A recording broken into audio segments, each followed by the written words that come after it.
안녕하세요. 20대 후반, 직장에 다니고 있는 여성입니다.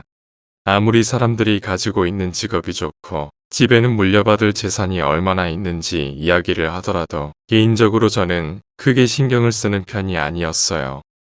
어렸을 적부터 집안 어른들이 직업이나 재산 가지고 사람을 판단하는 것은 좋은 행동이 아니라고 강조해 오셨고, 또 성인이 되어서도 직업에는 비천이 없기에 먹고 자는데 문제가 없을 정도로만 벌 수 있다면 큰 문제가 아니라고 생각을 하다 보니 자연스럽게 비슷한 성향이나 생각을 가지고 있는 사람들을 만나게 되더군요.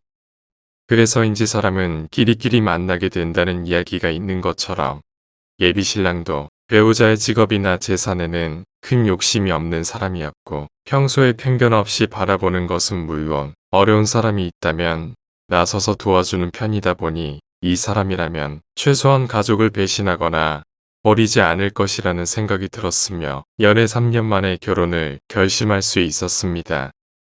다만 지인들이 이 소식을 듣고 요즘 20대에 결혼을 결심하는 사람이 어디 있냐면서 괜히 일찍 시집가서 고생하지 말고 지금이라도 늦지 않았으니 다시 한번 생각해보라며 걱정스레 이야기를 하기도 해서 고민이 많았으나 막상 시댁에 인사를 가보니 다들 따뜻하게 맞아주셨고 좋은 분위기에서 마무리가 되어 최소한 시집살이를 겪을 일은 없을 것 같다는 생각에 예정대로 결혼 준비를 시작할 수 있었어요. 하지만 저희 커플이 상견례를 일주일 정도 앞두고 있을 때쯤 예비 시어머니가 저에게 연락을 하셨고 한 번도 따로 연락을 해본 적이 없었기에 조금은 당황스러웠으나 단순하게 결혼 준비 잘하고 있는지 확인차 연락을 하셨겠지 싶어 최대한 밝은 목소리로 전화를 받았습니다. 그러나 예비 시어머니께서는 결혼 허락을 받기 위해 시댁에 방문했을 때와는 다르게 무거운 목소리로 연락을 받으셨고, 뜬금없이 내일 제가 근무하는 회사 앞으로 갈 테니 예비 신랑에게 비밀로 하고 잠시 나오라고 하시고는 대답도 듣지 않으시고 급하게 전화를 끊으셨어요. 무언가 휙 하고 지나간 듯한 상황에 이게 무슨 일인가 싶으면서도 저로서는 혹시 저번에 시댁에 방문했을 때 무언가 실수를 한 것이 있는지 걱정을 할 수밖에 없었습니다. 불안한 마음에 예비 신랑에게 물어보고 싶었으나 어머니께서 다른 사람한테 비밀로 하라고 말씀하셨고, 이 일로 인해 나중에 고부 갈등이나 시집살이를 겪고 싶지 않은 마음에 입도 뻥긋하지 못했고요. 다음날 저는 걱정을 한아름 안고 회사에 출근을 했고, 말씀하셨던 대로 예비 시어머니께서는 점심시간에 맞추어 근무하고 있는 회사 앞으로 오셨으며, 급한 대로 저는 주변에 있는 한식당으로 모시고 가서 이야기를 하기로 했습니다. 아무래도 예비 시어머니와 둘이 따로 있었던 적이 없어서 어색하기도 하고 어려운 마음에 긴장을 많이 한 채로 식사를 하며 대화를 주고받았는데, 뜬금없이 시어머니께서는 제가 봐야 할 것이 있다면서 서류 봉투 하나를 제 앞으로 내미시더군요. 어머니, 이 서류 봉투는 뭐예요?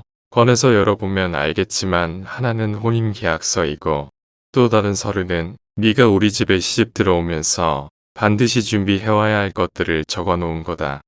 저번에 들어보니 너희 아빠 주차관리인으로 일한다 해서 혹시 부담이 될까봐 나름대로 최대한 줄여 적어놓은 거니 이것들은 빼놓지 말고 준비해서 여기 주소로 보내면 된다. 갑자기 혼인계약서부터 예물예단 목록까지. 인사드리러 갔을 때도 말씀드렸지만 지역시랑 혼수예단 다 빼고 간소하게 준비해서 결혼하기로 합의해봤는데, 작성해 주신 내용을 보니 목록도 너무 많고 혼인계약서는 생각도 못한 일이라 당황스러워요.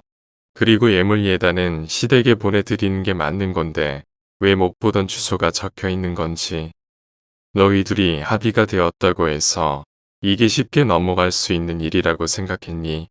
아무리 둘이 간단하게 하자고 했어도 너는 며느리로서 이 집에 들어오는 거고 지역이랑 입장 자체가 다른데 내가 따로 말 꺼내지 않아도 먼저 준비해 올 건 따로 없는지 물어봤어야 하는 거다. 그리고 그 주소는 네 시누이들 예빈이 집이다. 어차피 받을 건데 어디서 봤던 무슨 상관이야? 에휴, 아직 어려서 그런가. 어쩜 생각머리가 없는지. 어머니, 아무리 그렇다 해도 저 혼자 준비하기에는 예물예단 목록이 너무 많은데요. 또 죄다 명품이고요. 저희 집 그 정도로 여유가 있지는 않아요. 지혁이한테 들어보니까 너 연봉 꽤 높은 편이라고 하던데 최대한 줄여서 줘도 안 되는 거냐? 그리고 며느리로서 이 정도는 준비해 오는 게 맞는 거다. 애초에 이 정도도 못 해오면 결혼 생각을 하지 말았어야지. 아무리 연봉이 높다고 해도 저 월급쟁이에요. 명품 가방에 구두 그리고 모피코트까지 저 혼자 감당하기에는 무리예요. 아니, 대기업 과장 달고 있는 우리 아들 짝으로 데리고 가려면 그 정도는 해야지.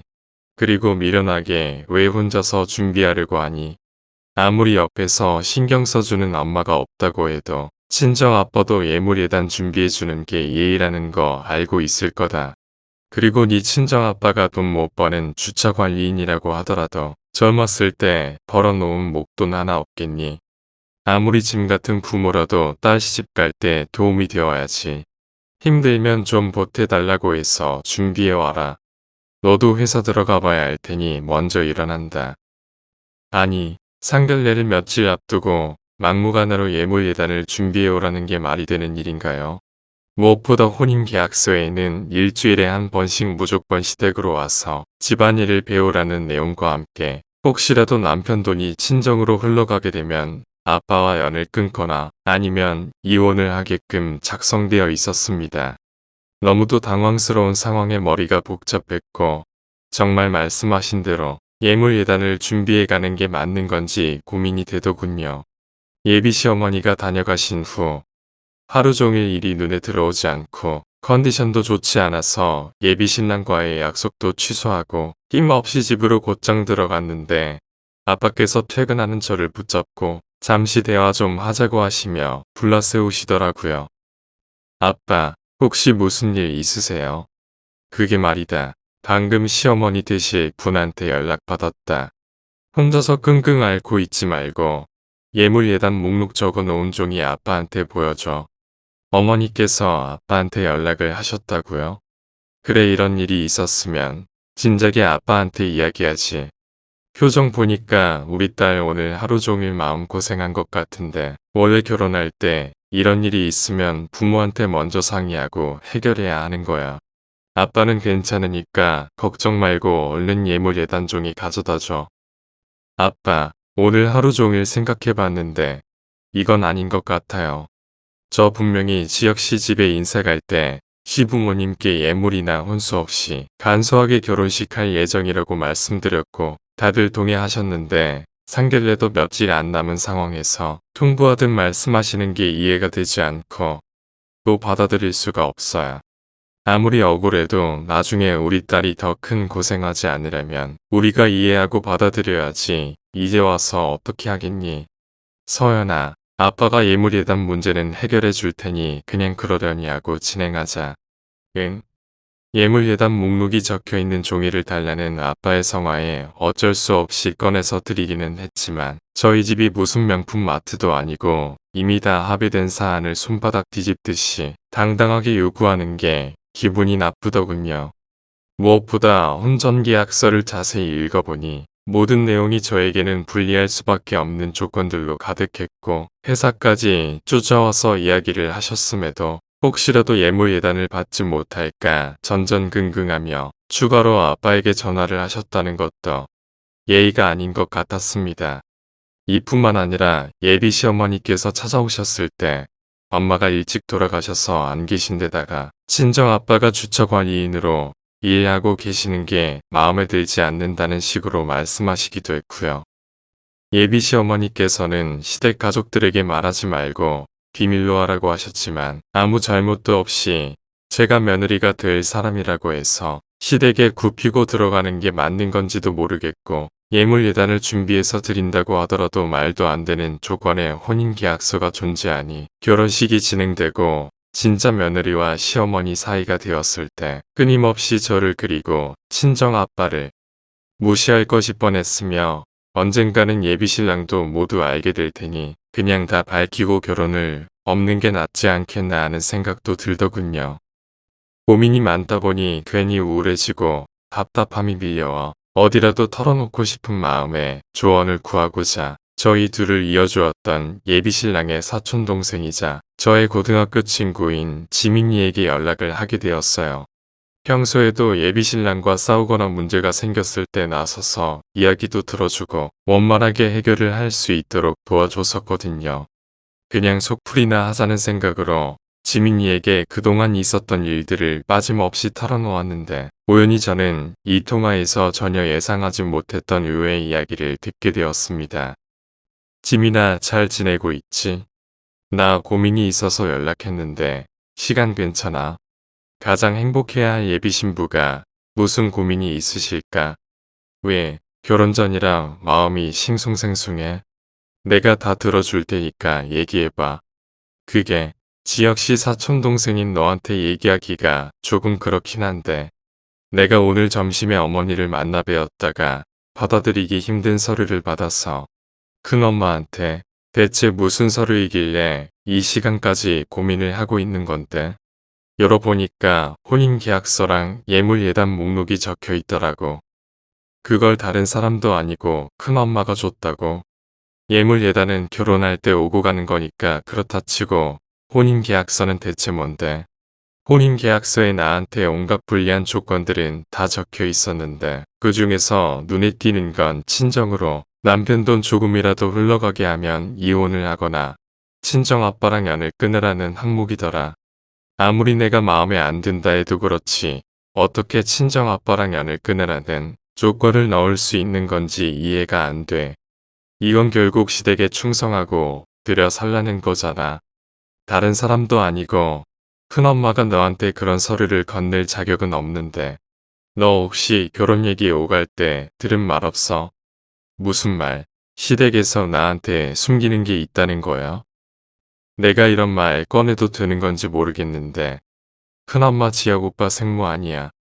원래는 그 집 가정부로 일하셨던 분이었는데 진짜 큰엄마가 암으로 돌아가시게 되면서 큰아빠가 새엄마로 집에 들이셨어. 게다가 내가 엄마한테 듣기로는 두 분 혼인신고 없이 같은 집의 동거인으로 살고 계시는 거라고 하던데 뭐라고? 네 말대로라면 시어머니도 아니라는 거잖아. 근데 왜 무슨 자격으로 나한테 이런 서류들을 건네시는 거야?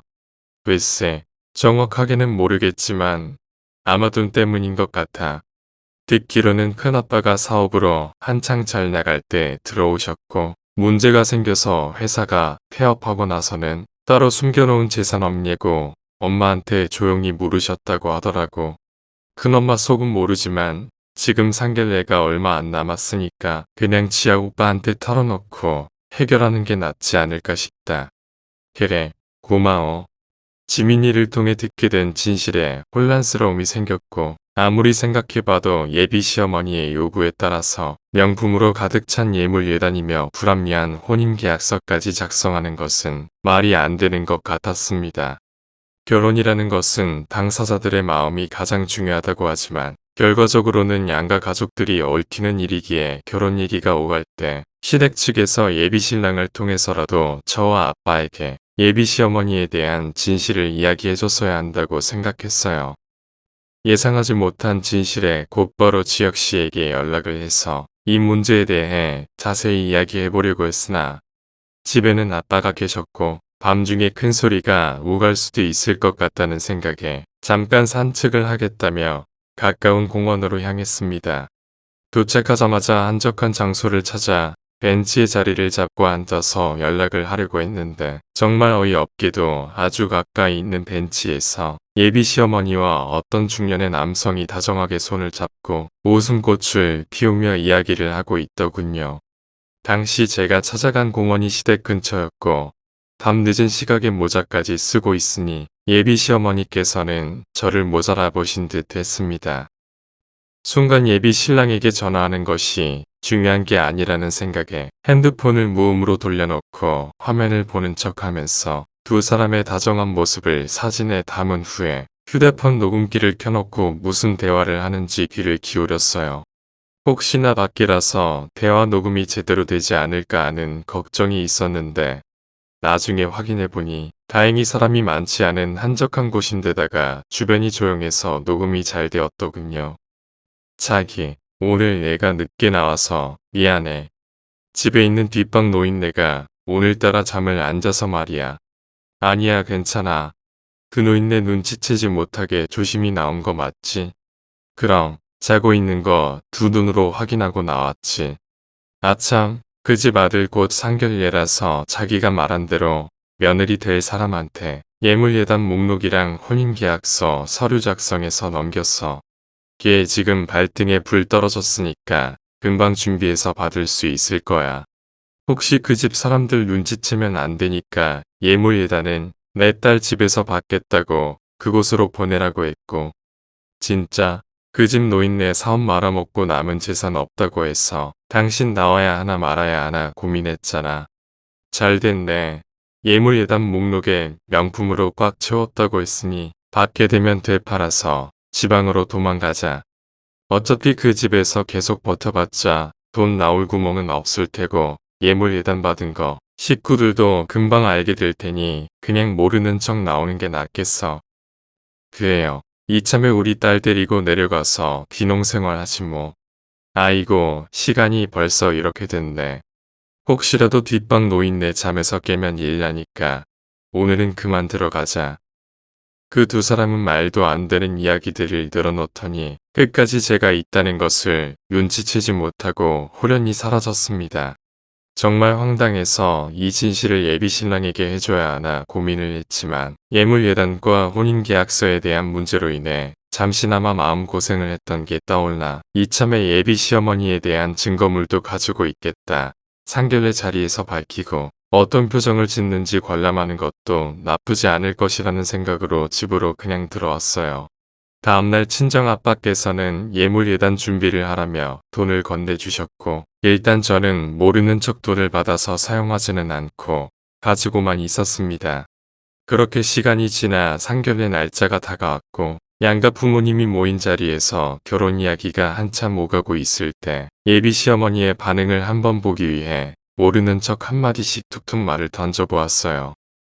아참, 어머니께서 말씀하신 것들 있잖아요. 몇 개는 이미 품절이 되어서 백화점에서 입고가 될 때까지 기다려야 한다고 하네요. 조금만 더 기다려주세요. 자기야, 그게 무슨 말이야? 어머니가 뭘 해오라고 말씀하셨는데. 어머니 죄송해요. 가족들한테 비밀로 해달라고 하셨는데 제가 깜박하고 다들 계신 자리에서 이야기해버렸네요. 정말 죄송해요. 가족한테 비밀로 해달라고 했다고. 대체 뭔데? 그게 어머니께서 지혁이 너 생일이 얼마 안 남았잖니. 이번에 결혼도 하게 됐으니까 내가 선물 좀 해주려고 했다.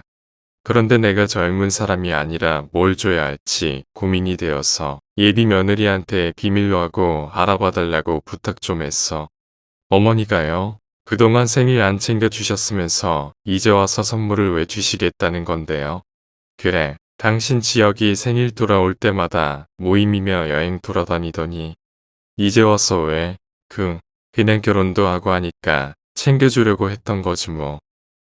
예비 시어머니는 많이 당황하셨는지 횡설수설 하시면서 어떻게든 빠져나가려고 하셨고 한 벌의 위기를 넘기신 이후에는 틈만 나면 저를 노려보시더군요. 그러나 전혀 신경 쓰지 않았고 저는 또 다른 진실을 밝히기 위해서 기회를 엿보고 있다가 예비 시아버지와 친정아빠가 술 한 잔씩 나눠 드시면서 살아온 이야기를 나누실 때 슬쩍 이야기를 또 꺼냈습니다. 아버님은 저희 아빠께서 주처관리인으로 일하시는 것 괜찮으시죠? 갑자기 그게 무슨 말이냐? 직업에 귀천 없다는데 혹시 너는 친정아버지가 하시는 일이 창피한 거야? 아니 그게 아니라 저번에 어머니께서 회사로 찾아오셔서 친정아빠가 돈 못 버는 주처관리인으로 일하시는 게 마음에 안 드신다면서 혼인계약서랑 예물예단 목록 준비해오라고 하셨거든요. 그래서 제가 이 집 며느리로 들어오는 게 마음에 안 드실까 봐서요. 뭐라고? 당신 정말로 며느리한테 찾아가서 이런 말 꺼냈어. 예물예단은 안 주고 안 받겠다고 했잖아. 그리고 혼인계약서는 또 뭐야? 그게 여보, 나는 그냥 똑바로 말 못해. 예비 시아버지 불호령의 예비 시어머니는 어쩔 줄 몰라면서도 끝까지 질문에 대한 답을 하지 않으시더라고요. 예비 신랑도 많이 당황했는지 정말로 그런 일이 있었냐며 저에게 재차 되물었고 말없이 예비 시아버지께 가져온 서류를 드렸으며 상견례는 엉망진창 난리가 났었습니다. 친정 아빠도 예물 예단 목록은 알고 있었지만 혼인 계약서까지 작성하라고 건넸는지는 몰랐다면서 이게 말이 되는 일이냐며 화를 잔뜩 내셨고 서류를 살펴본 후 예비 신랑이며 예비 시아버지도 크게 화를 내셨어요. 정말 시장처럼 정신없는 상황이었지만 굴하지 않고 상위에 더 보여드릴 것이 있다며 예비 시어머니가 바람을 피우시는 장면을 촬영한 사진이 들어있는 휴대폰을 쾅 하고 내려놓았습니다. 그 순간 모두의 시선이 제 휴대폰으로 집중되었고 기회를 놓치지 않고 곧바로 녹음본까지 재생하였어요. 처음에는 다들 도저히 믿기지 않는다는 표정으로 예비 시어머니를 쳐다봤고 심지어 유일한 친딸인 아가씨도 몰랐던 일인데 엄마라는 사람이 밖에서 창피한 일을 다 하고 다닌다고 난리를 치더군요. 이런 이야기가 등장할 것이라고는 전혀 예상치 못했던 예비 시어머니는 저의 폭로에 많이 당황하셨는지 자리를 박차고 나가 도망치려고 했으나 곧바로 예비 시아버지에게 뒷덜미가 잡히셨고 결국 모두의 앞에서 잘못했다고 울면서 본인이 돈에 미쳤었다며 무릎을 꿇고 싹싹 빌었습니다. 이 모습을 어이가 없다는 듯이 지켜보고 계셨던 친정 아빠께서는 이런 집에 목숨만큼 소중한 딸을 시집 보낼 수 없다고 하셨고 예비 시아버지께서는 사돈의 결정에 따르시겠다며 면신 죄송하다고 하셨어요. 그러나 예비 신랑은 포기가 안 되는지 어떻게 해서든 저를 붙잡으려고 하더군요. 하지만 평상시 온화한 모습이던 친정아빠께서는 화가 많이 나셨는지 매달리는 예비신랑에게 단호하게 말씀하셨죠. 이런 상황에서는 자네가 물러나는 게 맞네. 내 딸이 결혼하게 되면 며느리로서 저분을 예비 시어머니로 모셔야 할 텐데 만약 자네 딸이 이 상황에 놓여 있다면 모르는 척 결혼시킬 수 있겠나. 제가 서연이한테 더 잘하겠습니다. 한 번만 넘어가 주시면 안 될까요? 필요하다면 저도 무릎 꿇고 빌겠습니다. 서연아, 한 번만 모르는 척 넘어가 주라. 나 당신 없으면 안 돼.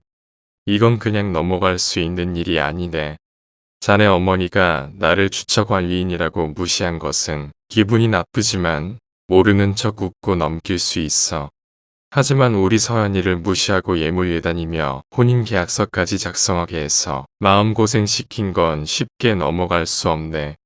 또 자네 어머니 예물예단을 받아서 도망칠 궁리까지 하지 않았나. 아버님, 저희 결혼할 수 있게 한 번만 도와주세요. 지혁씨도 잘한 것 없잖아. 어머니가 친 부모님이 아니라면서. 이런 중요한 이야기는 미리 나와 아빠한테 말을 해줬어야지. 그리고 나 저런 시어머니 모시며 행복하게 살 자신 없어. 만약 아빠가 허락하신다고 해도 이 결혼 안 할 거야. 그러니까 꿈깨. 서연아, 내가 다 잘못했어. 그러니까 한 번만 용서해줘. 응. 저와 아빠는 매달리는 예비신랑을 모른 채 하고 그냥 음식점을 나와버렸습니다.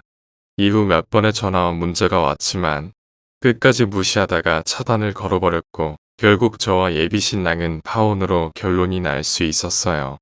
나중에 시간이 지나서 지민이에게 전해 듣기로는 예비 시아버지와 시어머니는 이 일로 헤어지게 되셨다고 하더군요.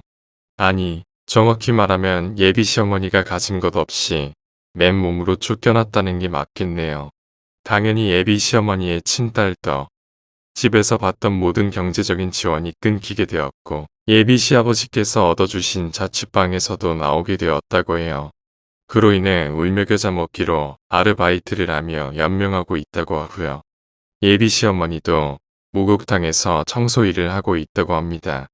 괜히 너무 많은 진실을 밝혔나 생각이 들 정도로 안타깝긴 했지만 이 소식을 들으니 막힌 속이 뻥 뚫려 시원하더군요. 물론 예비 신랑과는 한때 추억으로 남게 되었지만 그래도 그때 파혼을 결정한 것에 후회를 하지는 않습니다. 만약 그때 혼인계약서에 도장을 찍고 결혼을 했다면 더 큰 후회를 했을 것 같아요. 긴 글 읽어주셔서 감사합니다.